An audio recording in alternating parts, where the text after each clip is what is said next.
Hi, team. Welcome to the Escape Podcast for Star Wars The Old Republic. Coming up, another quick tips show with a solid set of 4 tips and tricks that we'll go over tonight. But first, some game and AIE Guild news. Our broadcast astromech today is EPC 159. Hey, 159, while you're out, why don't you pick up some power converters, because we're out of those. You can get them at the mall, the Darth Mall, where everything is half off. With me, as always, is Seema. Hi, Seema. How's it going? Well, since I'm a light side person and I don't like malls in general, but I really don't like the Darth Mall, so It, I'm glad you sent the astromech out to get the power converters. it's a terrifying place where everything is half off. Uh, I've been actually doing really well. I mean, I've been working on my DVL Merc. So I'm leveling her in a DPS spec, um, and I decided on her I was going to do minimal story, just enough to get my ship, and now I'm just doing a combination of flashpoints and weekly heroics. So yesterday and today I've been doing heroics, but I also did Black Talon, which we're going to talk about a little bit in the tip section. But at first it was kind of a drag, but now I think she's gotten enough levels and enough abilities that it's going really fast. And yeah, she can AoE a lot, and yesterday and today in particular was really fun, so I'm happy with that. Excellent. So I've been breezing through heroics, um, and I'm looking forward to when I get high enough. The plan is to have her make a healing spec so that then we can do some hard mode flashpoints with the guild. Then I can heal them. Right. I was thinking about that, and we probably all should have just right off the bat started with a character that matched our main, so Yep. we would all be I wish I comfortable. would have started with this. I'd be there already. Yeah. Same. Yeah. So that was a little bit of a mistake on our parts, but we will be there soon. Yeah. Similarly, I'm leveling up a tank now because I could have just done my power tech, although my main is a DPS, but we're short on tanks mostly for DVL, so I'm leveling up the assassin that I have to about 35. You blasted ahead of me, and I don't know how you did I that. So did. I'm like 41 or 42 now. you're winning. I'm losing. It's not a contest, but you're losing. I tell that to my kids. Kids, it's not a contest, but you're losing. So it's not a contest, but I'm losing. I'm only up to 35, but I cruised it quite a bit on the assassin. I did realize, which I didn't know, I thought you could only run them once, but you can go and do the solo mode of at least some of the flashpoints, well, at least Black Talon, over and over. Yeah, over and over. Yeah. So you could go all the way to 65, just running Black Talon over and over. Yes, you could. You could. That would be a soul crushing procedure, but you certainly could. It's pretty quick on the assassin. Oh, the assassin. Oh, stealth. Stealth, where have you been? Why can't you be on every character? If I could have stealth on my merc, it would be like the perfect character of everything. Being able to, when you choose, stealth past all of the trash and just go and complete an objective or go straight to a boss, that's pretty effective. You do get a lot of experience, especially in heroic areas and flashpoints when it's all elites and strongs and stuff. You get a lot of experience from killing those, and especially champion mobs. So I wouldn't recommend bypassing too much of that stuff. But if it's just regular mobs, you're not getting much experience, being able to stealth past it and go right to a boss is great. So I did a bunch of that, and we had fun with Mandatory Fun Night with a little more of a DVL palooza, as we did a couple more of the DVL ops bosses, just for people that hadn't had them done, including Sparky and Titan 6. We were talking about how Titan 6 was one of my favorite bosses in the game, and he still is because he needs no allies. He stands alone in a really cool way with his arms folded, leaning against the cliff. He's like the coolest Like boss. a yes. He's either like a noir detective or a petulant teenager. I can't decide which, or both. Yeah, he needs a cigarette underneath a lamppost. He is cool. But yeah, so that was fun. I think next week, if people are interested, I guess we could do this in guild news also. But we're looking at getting And we did, into the hard mode flashpoints and yeah. potentially GSF and PvP because not a lot of people have Yes, done we're the gonna training. have like a GSF like training wheels night. Yeah, get everybody into the tutorial to start, which I highly recommend if you have not done GSF before. Spend time in that tutorial. You can fly around, you can get a feel for the controls of the ship and a feel for what it's like to shoot things and do it a few times and shoot all of the things that it tells you to shoot. And you'll get a sense of what you need to be doing to lock on to targets and then do damage to them. All right.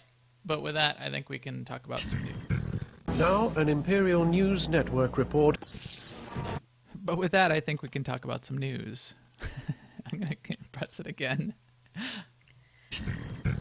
Now, an Imperial News Network report. Messing up my drop-ins. In the news, we did see an update to Light versus Dork side for DVL this week. I did notice that it got updated. I noticed because a tweet came out on Twitter from Yeah, SWTOR where they said that made me look also. it was a little bit taunting. I don't know how you could possibly catch up at this point, but they said, hey, dark side, can you you think you'll ever be able to catch up type of thing, or can the dark side challenge at this point where it's only gone one direction and it's continuing to tick further and further in that direction. So I think there is no chance of that. Which means dual wielding Chiss Jedi with cool lightsabers. I wonder if you'll be able to take their take her lightsaber and equip it. That would be Because that's awesome. yeah, how things work. I'm sure that won't be the case, but that would be cool. So we have that to look forward to. But remember, you need to get to champion level in DVL to be able to get that reward. You still have some time. You got probably plenty of time, but you will need to get up to champion level. Is it? I think so. And I need to remember Or to eternal. do some bounty contracts this week Yes. because I've forgotten it every time so far that the bounty contract week has been Yes. during DBL. So did bounty contract week start today, or is it starting tomorrow with the patch? I don't know. And why are they patching on Wednesdays now? That's inconvenient for me. Well, yeah, also because it's because we moved the podcast to Tuesday to catch the patches. Yes, yeah. I imagine I'm sure because that. the U.S. holiday this week was potentially an issue for them. Yeah. It's messed me up. I'm in a weird place because there was a U.S. holiday, but I also had to travel for business yesterday, so I'm all messed up. I'm so messed up. I feel like it's Tuesday today. Yeah. Oh wait, That's terrible. it is. Where everyone else feels like it's Monday, I actually feel like it's Tuesday. So anyway, tomorrow, Wednesday, bonus HK chapter coming out. I'm looking forward to that. Should be interesting. Yes, I'm looking forward to it too. It's called Shroud of Memory because the Shroud is going to be in it. One of my favorite characters. Yes, the Shroud is also one of my favorite characters, the Theoretica, and all of the things you had to do along that whole quest line when the Shroud was introduced is some of my favorite content in the game. I wish they would continue to do things like they did. They threw a couple things like that in the coffee chapters even, where you had to like find the panels and figure out how to rewire the shield and drop the whatever, yada yada yada, a little bit, but nothing as intricate and detailed as some of those. Either the Theoretica, which was just amazing, or remember where there's the little Ortolan, Peach the Ortolan, that Yeah. and he's Yes, I in that remember little that. He was like an stronghold. evil Ortolan. Yeah, He was aggressive, mean Ortolan. and you had to like infiltrate his little lair and use the macro binoculars to figure out like what pipes to blow up to disable the to get through his door and get through his traps and all of that kind of thing so you could shoot him in the face. That was also very cool. So yeah, I'm looking forward to it. What else have they thrown into that patch? More stuff, right? Something about social titles. Yeah, they added a title to each rank of the social rank that you get. So they added like 8 titles to the game that they talked about in the patch notes, so you can see. I think that the top rank when you get to social 10 is leader. So I don't know why they felt they needed to add more titles to match social ranks, but they're there. So those are coming. That's interesting.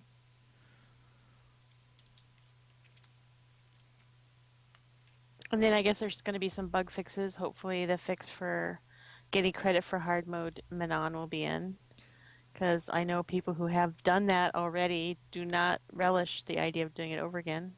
Right. Like me, I did it. We Yes. did it with a group. So one thing, all that's in the notes and all they keep calling out that they're going to fix is if you scroll down here into the list, you see this under the achievement for Flashpoint Master for hard mode flashpoints, you see missing details data. That's supposed to say Manon. Okay, great. So they say they're going to fix that. However, see where it says 0/1? I don't know if it is 1 of 1 if you have completed it. So when they fix the text, they're also Right. it's magically going to change to 1.1 if 1/1 if you've completed it, because I've completed it and I did not get credit. In fact, I've completed it multiple times and not gotten the right credit as I've done it in hard mode. So we did it I'm a week ago and it didn't seem like the credit worked. So I'm thinking that because it's like there's a typo somewhere in the system, that's why it's not matching and not giving you credit. If when they fix that typo, it's going to fix where it says details missing and it's going to fix the achievement credit. I hope. That's what I'm hoping. That's how I sleep at night. I don't, and the reason I don't is because if you scroll down here under flashpoints and you go to Manon, so I can go down here and why is it not in alphabetical order here even? Of course it wouldn't be. Why would it be? That would be crazy. Where's Manon? No, I don't even see Manon in here. Did they take it out of here too? Well, Flashpoints. that's okay. There is that thing Aethys, about Core, putting it in. Well, because when they Directive list it 7. out, it's supposed to list Manon, and if it's spelled wrong somewhere, it's just not listing it out. See, I can talk myself into Oh, anything. Depths of Manon. No, it is here. It just starts with a D. But so if you look under here under flashpoints and I go down here under hard mode, I have credit for killing. I have two out of 10 for killing the first 3 bosses. Uh, for the first 2 bosses, only 1 out of 10 for killing the third boss, and 0. Oh, that's the bonus boss. Yeah, so of the 3 bosses, I have 2 out of 10 for killing the first 2, and only 1 out of 10 for killing the third one. And I think that's when we ran it last week. We all got credit for the first 2 again, and even though we killed the third boss, we didn't get credit for it, even in the regular achievements where there's no typo. So that's why I'm fearful that it's not going to be fixed. Anyway, Well, I mean, we'll find out I, tomorrow. I mean, I noticed something for achievements for myself too, because I was looking at bounty hunter achievements since I'm doing this second bounty hunter. I thought, well, while I'm doing it, I'll fill in achievements, and she's at 68%. But when I look down into it, I have done the 1,000 kill achievements on all the companions, but Skadge says 25 out of 85, and yet there's no other thing that I there for them to do. So I don't know if it's because of the an alliance alert or secret achievements or whatever with Skadge. So that's why I'm not. But whatever it is, that's why I'm not at 100% bounty hunter companion achievements. Got it. Interesting. Yeah, so hopefully they'll. I mean, we definitely need it fixed for DVL, and then just anything else across the achievements. Hopefully they're going back and fixing that stuff along the way too. Yeah. Yes. Yes. And there's a new alliance alert coming, as we said, as we learned when they announced this new chapter. Rusk will be available too as another alliance alert that you can go off and get another companion to add to your growing army of alternate companions that you can. He's a Chagrian. Yes, he's a grub. He's a bug of some kind. They hatch as larvae. That's all I remember from. I think we encountered one of those dudes in the Mandalorian group on Droman Koss, and he talked about how when he was a larvae, something, blah, blah, blah. And the ancient threat bug is fixed. So if you've been waiting to get Talos and not been able to get Talos as a companion and finish his alliance alert, the ancient threat is going to be out of the way and not just hanging out in general and killing you when you try to go get Talos. So that'll be good. In Yeah. guild and community news, DVL is going to be done at some point. It's going to be done, we're looking potentially by the end of October, early November, when the new expansion comes out. A week or two before that is when they stated, a week or two from whenever that happens is when they stated that we'll probably have the wrap up of DVL. They'll give us plenty of notice, but I expect it will only be a few weeks worth of notice. But that means you've got at least another month. The key thing that a lot of people are running into barriers with are the hard mode flashpoints in particular. I would recommend within your guild, and if you can find a guild group is where you're going to want to do this rather than trying to queue up randomly, especially for 5 or 6 of them in particular, which are Bloodhunt, Depths of Manan, Tython, Korriban, and the Lost Island ones. Those hard modes are hard, and you're going to want a group of people that know what they're doing and are geared and are prepared to do it. You'll run into quite a bit of frustration if you're just queuing up for it. So there's a community thing to get a community together. It takes a community to finish those hard modes. Also, I wanted to call out, I found the torfashion.com had a little companion. She called it as they put it together, called it, because there was a couple people. The Companion Fashion Police Contest that people submitted pictures of putting their companions into the most awkward poses and costumes possible, and they gave out some prizes for that, and I thought it was somewhat amusing. This Nadia, Yes, very. this mime version of Nadia was somewhat amusing. This version of Eric Jorgen was okay. This is of course the best one though. Skadge. Yes, and the most disturbing. It is quite disturbing. And then I don't know who did it, but somebody did this brilliant artwork Yes, of it that's awesome. as well. So somebody's The quite the Skaggs, artist, Marilyn and Monroe. they can have my upvotes for doing the artwork that goes with it. So yeah, this disturbing Skadge, but that's what he gets because we can't punch him in the neck enough times to get him off our ships. What else, Seema? Check it out on Fashion. So if you are not already in the guild, please come and join. You can find information about us at aie-guild.org. If you would like to join and you're on Jedi Covenant, just stop by and say hi. You can do that in a channel called AIE LFO. Type /cjoin AIE LFO. Say hi, ask for an invite, and we'll invite you. Yes, we sure will. And with that, let's talk about some quick tips, some of which have to do with companions.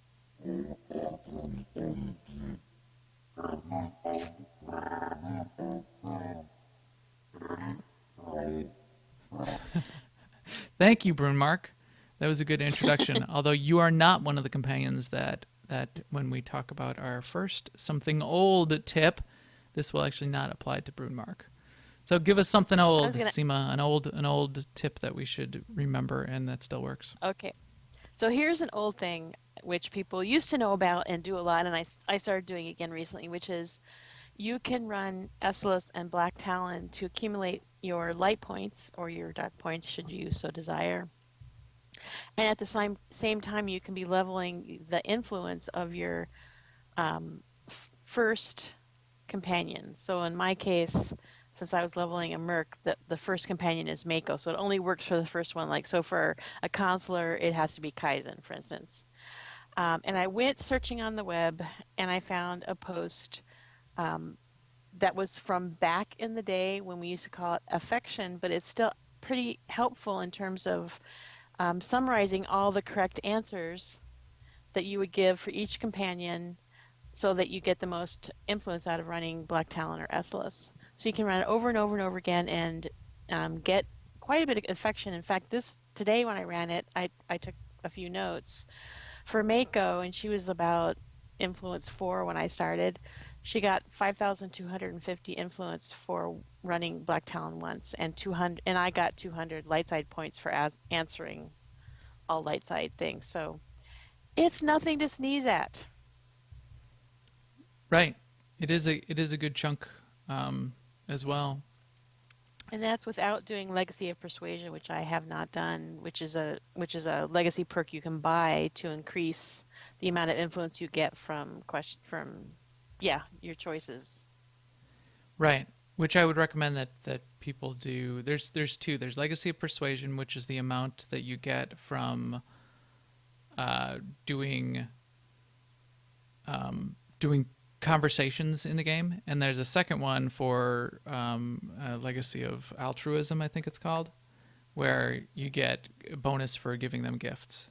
So if you're trying to get any of those companions to 50, that's certainly something I would go after. But in this case, for running Black Talon and S-list over and over, Legacy of Persuasion is the thing that's going to give you the multiplier in getting more influence out of those companion conversations. So the blog post that I was using was by his persona on the web is Synister, Psynister, which he wrote a long time ago, and it's all couched in words of affection because it's like as opposed to influence because it's from 2012 or whatever. Um, but he has made tables and columns of showing just which answer for each companion you would want to choose so that they would approve and you would get your influence points. We're going to put or Max, when I say we, I mean Max, we'll put a link in our show notes, but I really recommend you checking it out. I mean, it's not completely accurate because, time has passed and he doesn't even play SWTOR anymore, but it's still a great resource and clearly a labor of love on his part from back in the day. So that's our something old. Yeah, excellent. That's a great one. Did you also mention? Sorry, I was chatting with I the did chat room. mention the other guide that you found, so you can Right. touch on that. So there was a newer guide that was done since 4.0 that confirms that some of this stuff still works. Not as much as it used to. You never get negative points for choosing a wrong conversation choice. But it does confirm that you get more if you choose the right conversation choices, for one. And for two, did you talk about light dark points getting that you get out of this? Yeah, that's a good thing too. I mean, you have to turn on the options so that you can see. Like in this guide, it's just about affection/influence, but you can see yourself which are the light side, dark side answers. So you don't need right a table for that. Then, for something new, in our definition of new is fairly fluid, we thought we would talk about mount while moving because even though it's been around for a while, we both thought when it first became available that we gave it kind of a rating of meh. But we would like to update our review on this ability because now we both really like it and are really sort of addicted to it. But what it is you buy it off your Legacy tab. It costs 2 million credits, so it is kind of pricey. Or you can use 400 cartel coins, which makes it seem like the cartel coins are possibly a better deal. But it means that you don't have to stop running. You can hit your mount key and you'll mount up even though you're running. So you don't have to do that little thing where you stop and do the little second and a half cast and then you're on your mount. You can just do it in one smooth, fluid motion, and it is beautiful. Yeah, you can do it while you're falling off a cliff. You can do it while you're running away from someone, as long as you're not in combat, right? Right. Yeah. But right.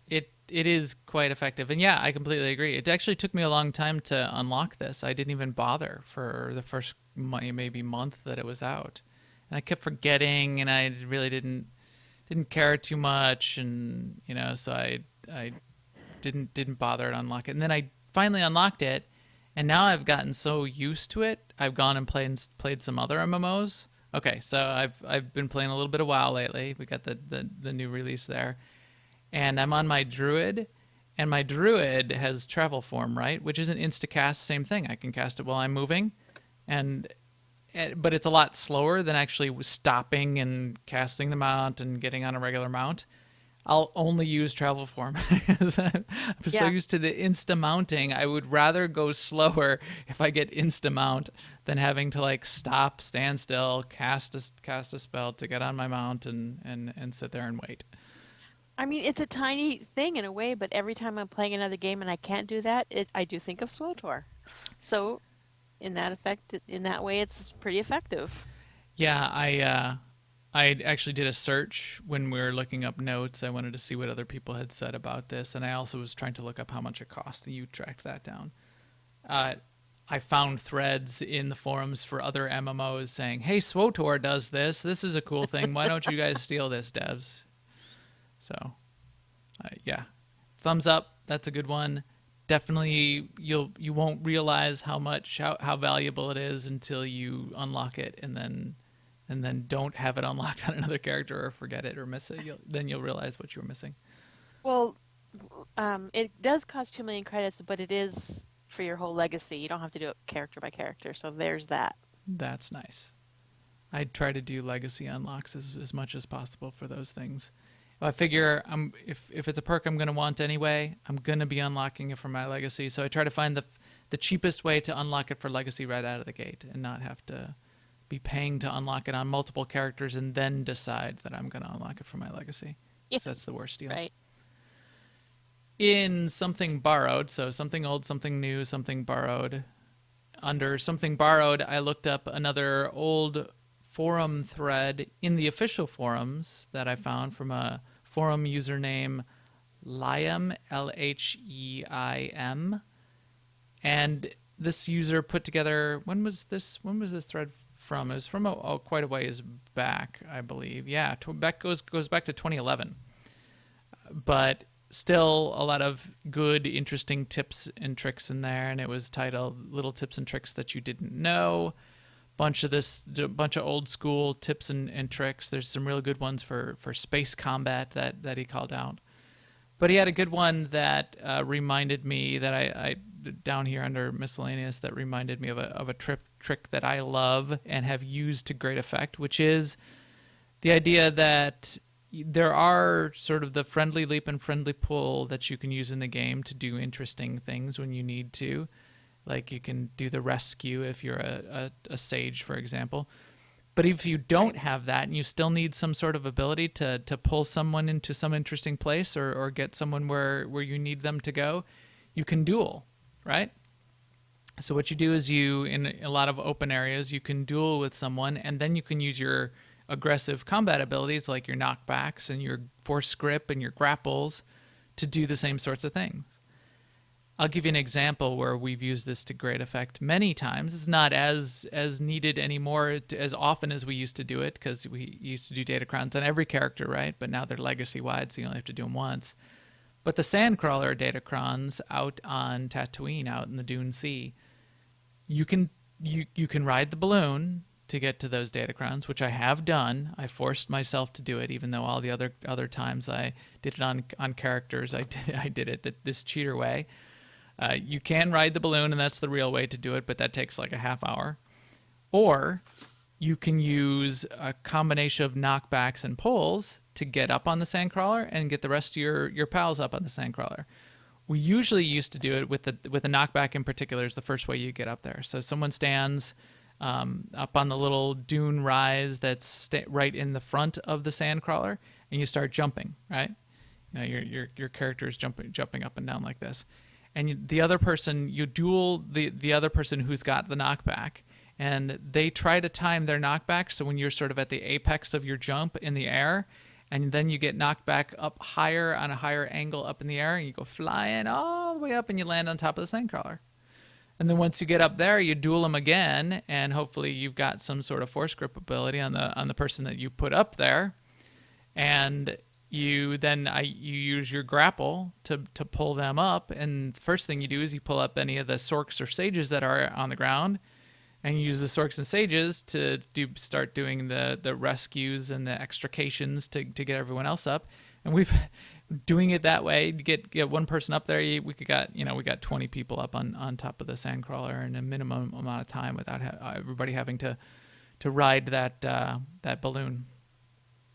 So you can do that in lots of different places, though. So remember to use your duel if you get into trouble and you get stuck and you need somebody to pull you out with a force grip or a grapple. You can duel and have somebody get you out of a stuck situation. I remember one other place where I loved doing it, and we had a really cool guild party once, was in the Sunken Sarlacc Cantina on Nar Shaddaa in the Promenade. There's a balcony down in that cantina where you really it's not even a place where you're supposed to get to. In fact, the map is a little bit funky when you get up there. We used this knockback trick to put somebody up there, and we pulled our whole guild up there. Again, it was about 25, 30 people at the time, and had a guild party up in the balcony of the Sunken Sarlacc Cantina because we could. That was awesome. We could. One other place I remember us doing this. We did it in one of the flashpoints. What flashpoint is that? False Emperor? Oh, yeah. It's False Emperor where We could see his throne. the throne which you typically can't get to. So Malgus has his throne that's like up raised on a dais up above where you sort of kill him for the final fight. And we used a combination of dueling and knockbacks to get people up there and took pictures of us all sitting in Malgus's throne, his False Emperor throne up there. That was super cool. Yeah, that was a while ago. That was fun. We will finish it off with something blue, and my pick for something blue this time is color crystals for your weapons. You can still make color crystals, so that still exists, that's still in the game, but they're not great. And the pro tip for how to use color crystals is to either buy off and I buy all of mine off the GTN, to get off the GTN or get from a cartel pack or to buy off the cartel market in some way. That's where you want to get all your color crystals, because all of those crystals unlock in your collections. And when a cartel colored crystal unlocks in your collections, you can make infinite copies of it. So I still typically unlock them for my entire legacy. But even if you only unlocked it for one character, you could legacy smuggle those color crystals over to other characters. I find this incredibly useful for characters who are dual wielding and potentially have a companion that dual wields. You've got I guess the companions don't need their weapons to have color crystals anymore because they get their weapons as part of their deal, right? Too bad. But your characters do, and for instance, this Merc I just made, she had to have two. Yeah. And I mean, I have a whole array of colors of crystals unlocked that are power crystals. But ever since we kind of switched to crit, yes, I have two unlocked: a red one and like a pink and yellow one. Just a terrible one, but that's the one that's the one I use all the time, is the pink and yellow one. I got to get a more decent color. So I have some that I haven't bothered to unlock yet, but I store in the bank. I don't know why I do this. I do this with lots of things because maybe I'll want to just sell it or give it to somebody. So it's in that Schrodinger's state of neither collected nor not collected if I just keep it in the bank. Mm-hmm. But of the ones that I have, you're absolutely right. So before 4.0 dropped, the best type of crystal was plus 41 power for non-tanks, right? So everybody would have all of the Hawkeye crystals. So Hawkeye. See, I've got all these of the ones that I bothered to unlock so far. I've got all Hawkeye. When 4.0 rolled around, it all went to crit. And if you're not a tank, so yes, DP Roberts, if you're not a tank, you should be using a plus 41 crit crystal, even for healers, right, Seema? Yep. So crit has much more value to everyone except a tank nowadays than power does, point for point. So everyone should be using eviscerating crystals these days. Pro tip that I'll give out, and hint, we could be getting some different mix of stats, and I don't know for sure what they're going to end up as, but I know we're going to potentially be getting some stat changes that are going to come into the game in the next expansion. Who knows if this could go back to Hawkeye, go back to power being the most useful kind of crystal to have in your weapon. Do Right, not so don't throw out. uncollect them. Yeah, don't throw out, or if you see those cheap Hawkeye crystals, maybe throw them in your collection. Maybe unlock them anyway. Maybe keep them in the bank. Because right now it's all eviscerating. It could go back to Hawkeye someday. You never know. I wish I had done that back when it was all Hawkeye all the time. If I had bothered to just grab those eviscerating crystals that were always cheap because nobody wanted them anyway. Yep, that's right. So, That would have been a good future thing to do. yep. And that's our tip for something blue, because then you can get your. I see. Blue crystal. I've got my cyan blue eviscerating, which is one of my favorite, and the advanced farmhand blue eviscerating crystal. The cyan blue is one of my favorite though. So there, it's blue. Yeah, I like blue. Oh, and my blue core Hawkeye crystal, but it's Hawkeye. It's not eviscerating. So that's something blue, and that's our 4 tips for the week. So tip number 1, something old, was Farm Muskless for your companion affection and your dark light side points. Something new was Mount While Moving, relatively new compared to the lifespan of the universe. It's new. Yes, right. Something borrowed, we borrowed from an old forum thread, which, if I remember, I will put in the show notes up on the website. The trick to be using dueling to get some of those abilities unlocked to use on other friendly players if you need to from time to time. And something blue is get those plus 41 eviscerating crystals and keep your Hawkeye crystals around. Get them in your collections, and you can unlock infinite copies, which is awesome. And with that, our EPC 159 droid is ready to head out to the Darth Mall, where everything is half off, and broadcast this show to you. So thanks to all of you for joining us on newoverlords.com, on iTunes, YouTube, or live on Twitch. Hey, maybe subscribe on YouTube. People are asking me. Here's a funny anecdote. I like to do these community shout-outs of interesting things on the community, right? So there's this guild who said they were, we're going to be a guild and we're going to specialize in XYZ. And I whispered, I'm like, it sounds pretty interesting on Jedi Covenant. Why don't you give me some notes of how it goes, and maybe I'll put it in the podcast. And they're like, what podcast? And I said, oh, it's a SWTOR Escape podcast. They looked on YouTube and said, well, you've only got 220 subscribers. I don't know. He didn't like say it that way.